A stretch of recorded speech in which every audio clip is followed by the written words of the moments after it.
आज से कर्नाटक में जो सरकारी ठेके हैं, जो गवर्नमेंट के कॉन्ट्रैक्ट्स होते हैं, उन कॉन्ट्रैक्ट्स में 4% का 4% का आरक्षण मुसलमानों के लिए संरक्षित रखा गया है। 2 करोड़ तक के सिविल कॉन्ट्रैक्ट्स के लिए 4% मुसलमान कॉन्ट्रैक्टर्स को आरक्षण दिया जाएगा और गुड्स एंड सर्विसेज कॉन्ट्रैक्ट्स जो है उसके लिए 1 करोड़ तक के किसी भी कॉन्ट्रैक्ट में 4% मुसलमान आरक्षण लागू होगा।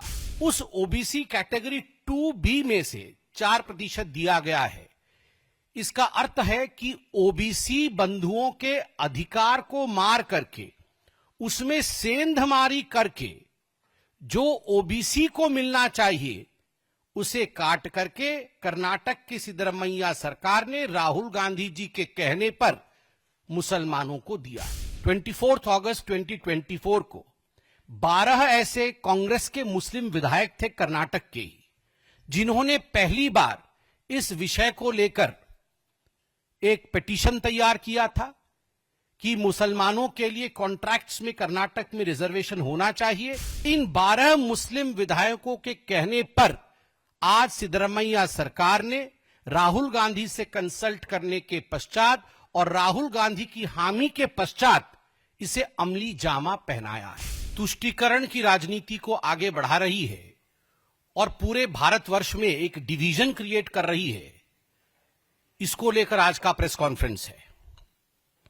आप सभी जानते हैं कर्नाटक के असेंबली में Karnataka transparency in public procurement KTPP यह जो बिल था, इसमें अमेंडमेंट के साथ, इस एक्ट में अमेंडमेंट के साथ आज बिल पारित हुआ है।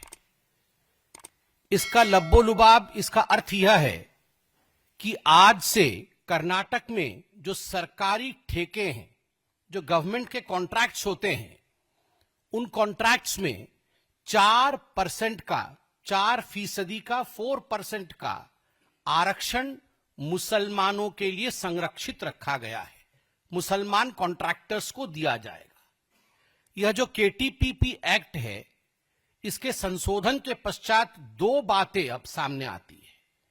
पहला विषय है कि जो सिविल कॉन्ट्रैक्ट्स है, राज्य भर में सिविल कॉन्ट्रैक्ट्स 2 करोड़ तक के सिविल कॉन्ट्रैक्ट्स के लिए 4% मुसलमान कॉन्ट्रैक्टर्स को आरक्षण दिया जाएगा और गुड्स एंड सर्विसेज कॉन्ट्रैक्ट्स जो है उसके लिए 1 करोड़ तक के किसी भी कॉन्ट्रैक्ट में 4% मुसलमान आरक्षण लागू होगा। मुझे यह बताते हुए दुख हो रहा है कि यह जो आरक्षण है, ये जो 4% मुस्लिम आरक्षण या रिजर्वेशन दिया गया है, यह कैटेगरी 2B ओबीसी आरक्षण के अंतर्गत दिया गया है। जो पिछड़ा वर्ग होता है, ओबीसी होता है, उस ओबीसी कैटेगरी 2B में से 4% दिया गया है। इसका अर्थ है कि ओबीसी बंधुओं के अधिकार को मार करके, उसमें सेंधमारी करके जो ओबीसी को मिलना चाहिए उसे काट करके कर्नाटक की सिद्धरमैया सरकार ने राहुल गांधी जी के कहने पर मुसलमानों को दिया है। This is an infringement into the rights of the OBCs of the country।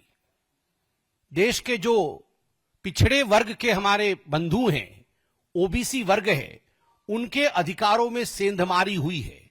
तो कहीं ना कहीं देश में ST, SC और ओबीसी वर्ग के तमाम लोगों को इसमें एकजुट होकर कर्नाटक सरकार के और राहुल गांधी के इस फैसले के खिलाफ एकजुटता दिखानी चाहिए। अगस्त 24, 2024, 24 अगस्त 2024 को 12 ऐसे कांग्रेस के मुस्लिम विधायक थे कर्नाटक के ही, जिन्होंने पहली बार इस विषय को लेकर एक पिटीशन तैयार किया था कि मुसलमानों के लिए कॉन्ट्रैक्ट्स में कर्नाटक में रिजर्वेशन होना चाहिए। और इन 12 मुस्लिम विधायकों के कहने पर आज सिद्धरमैया सरकार ने राहुल गांधी से कंसल्ट करने के पश्चात और राहुल गांधी की हामी के पश्चात इसे अमली जामा पहनाया है on the advice and aid of Rahul Gandhi, Siddaramaiah ji, the Chief Minister of Karnataka, has eaten into the reservation which was due for the OBCs and has diverted it to the Muslims. This is not only unconstitutional, but this is also misadventurous. ये केवल गैर संवैधानिक नहीं है. इस विषय को court में सिद्ध कर पाना और लीगल फ्रेमवर्क में स्टैंड करना, यह भी अपने आप में बहुत बड़ा विषय रहेगा. कहीं ना कहीं यह बात आज मैं बिल्कुल खुल के कह सकता हूं कि यह जो डिसीजन कर्नाटक के सरकार ने लिया है, यह तुष्टीकरण की पराकाष्ठा है. This is height of appeasement. हमने तुष्टीकरण सदैव देखा है कि कांग्रेस पार्टी और ये कांग्रेस पार्टी के जो घटक दल है, इनकी राजनीति परिवारवाद, तुष्टीकरण के आधार पर और जातिवाद के आधार पर चलती है. मगर जो कर्नाटक में आज सिद्धरमैया सरकार ने किया है, वो तुष्टीकरण की पराकाष्ठा है. और इसलिए यह कहना अतिशयोक्ति नहीं होगा कि Rahul is unfit for a sound political decision. Rahul Gandhi कहीं ना कहीं पॉलिटिकली अनफिट हैं और इसी कारण से वो तुष्टीकरण के माध्यम से और अपीजमेंट के माध्यम से अपने राजनीतिक महत्वाकांक्षाओं को आगे बढ़ाने की कोशिश कर रहे हैं. Because Rahul Gandhi, the scion of Congress politics, the Congress party, is unfit politically and knows very well that he would not be able to deliver politically. That is the reason as to why he is using the crutches of appeasement to further his ambition in politics. मित्रों, आज 4% से शुरू हुआ है, कल 100% तक जा सकता है. ऐसे ही 1947 और उससे पहले नेहरू जी के महत्वाकांक्षा के कारण जो बात केवल एक चिंगारी के रूप में आरंभ हुई थी, वो देश के विभाजन में समाप्त हुआ. केवल और केवल नेहरू जी की महत्वाकांक्षा की I should be the prime minister of the country, मुझे राष्ट्राध्यक्ष बनना है, उसके लिए भारत मां के टुकड़े किए गए, बांटे गए. और आज राहुल गांधी उन्हीं के पद चिन्हों पर चलते हुए जो आज 4% से शुरू हुआ है, यह कहना अतिशयोक्ति नहीं होगा कि कल 100% करने की मनसा इन लोगों के अंदर है. यह एक तरह से जिहाद की राजनीति है. आप देखिए, पहले लैंड जिहाद, वक्फ बोर्ड को जमीन देकर जिस प्रकार से गांव के गांव हड़पे गए हैं, यह जमीन की जिहाद है, लैंड जिहाद.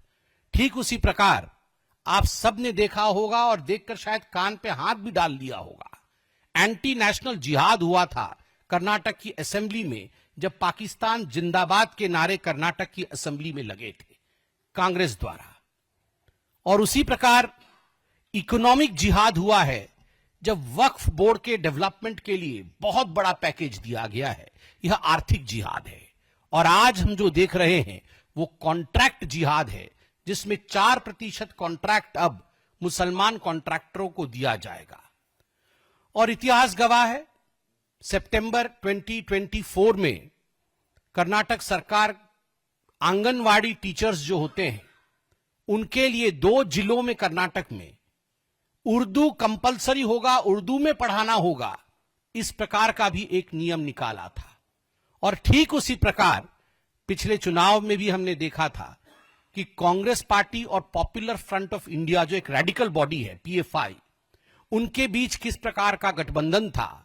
और सरकार में आने के पश्चात किस प्रकार पिछली बार सिद्धरमैया सरकार ने PFI के उन लोगों को कोर्ट के चंगुल से छुड़वाया था जिन लोगों ने सामाजिक और सांप्रदायिक सौहार्द को बिगाड़ा था और कम्युनल टेंशन्स किए थे, PFI को बचाने का काम.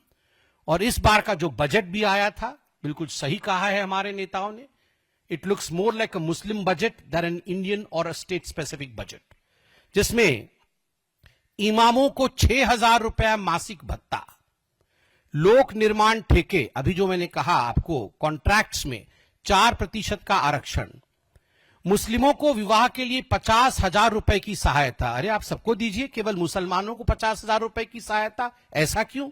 वक्फ संपत्तियों और कब्रिस्तानों के विकास के लिए 150 करोड़ रुपए ये दिए गए हैं बजट में। उर्दू स्कूलों के लिए 100 करोड़ रुपए, मुस्लिम कल्चरल प्रोग्राम के लिए 50 लाख रुपए, मुस्लिम बहुल इलाकों में ITI कॉलेज। मुझे तो समझ में नहीं आता है ये मुस्लिम बहुल इलाके क्या होते हैं। इंडिया तो इंडिया होता है, इसमें मुस्लिम बहुल और हिंदू बहुल ये क्या इलाका होता है? सभी इलाके हमारे हैं। मुस्लिम स्टूडेंट्स के लिए 50% फीस में छूट। क्यों? हिंदू स्टूडेंट के लिए छूट क्यों नहीं? दूसरे स्टूडेंट्स के लिए छूट क्यों नहीं? उलाल शहर में मुस्लिम लड़कियों के लिए रेसिडेंशियल PU कॉलेज, बेंगलुरु में हज भवन का विस्तार, मुस्लिम छात्राओं के लिए सेल्फ डिफेंस का ट्रेनिंग और सर्वोपरि 1000 करोड़ रुपए अलॉट किए गए हैं to develop Muslim colonies. I don't understand what is Muslim colonies. ये हिंदू कॉलोनी और मुस्लिम कॉलोनी क्या होती है? 1000 करोड़ रुपए मुस्लिम कॉलोनीज के लिए। राहुल जी, मैं आपसे कुछ कहना चाहता हूं और एक अलग अंदाज से आज कहना चाहता हूं। मैं आशा करता हूं आप सुन रहे होंगे।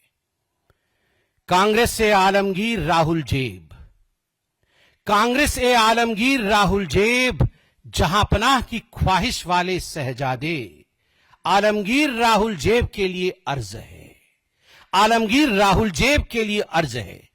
जहां पनाह बनने का ख्वाब पाले, अरमान पाले, मुस्लिम तफक्कुद की राह पर है शहजादा। तफक्कुद मतलब तुष्टिकरण। जहां पनाह बनने का ख्वाब पाले, अरमान पाले, मुस्लिम तफक्कुद की राह पर है शहजादा। कुर्सी की आसनाई में अंधे हुए हैं इस कदर, कुर्सी की आसनाई में अंधे हुए हैं इस कदर कि दिन रात मुस्लिम इश्क में गिरफ्तार है शहजादा। दिन रात मुस्लिम इश्क में गिरफ्तार है शहजादा। लेकिन दिल के ये अरमा 4% नहीं 100% आंसुओं में बह जाएंगे। लेकिन दिल के ये अरमा 4% आंसुओं में नहीं 100% आंसुओं में बह जाएंगे। मुस्लिम इश्क का ये मंजर, मुस्लिम इश्क का ये मंजर इनके इंडी अलायंस वाले, PFI वाले, इनके इंडी अलायंस वाले इन्हीं से छीन ले जाएंगे। शहजादे के ये ख्वाब ख्वाब ही रह जाएंगे, वे जहां पनाह कभी ना बन पाएंगे। आलमगीर राहुल जेब जहां पनाह कभी ना बन पाएंगे। इसलिए मैं कहता हूं कि राहुल बाबा, आपसे ना हो पाएगा। अगर आपसे ना हो पाएगा और आप अनफिट हैं तो कम से कम देश को बांटने की ये जो साजिश आप कर रहे हैं, रिजर्वेशन के मसले को धर्म के आधार पर अनकॉन्स्टिट्यूशनली आगे बढ़ा करके इस प्रकार की राजनीति से देश को बांटने का काम बंद करें। धन्यवाद।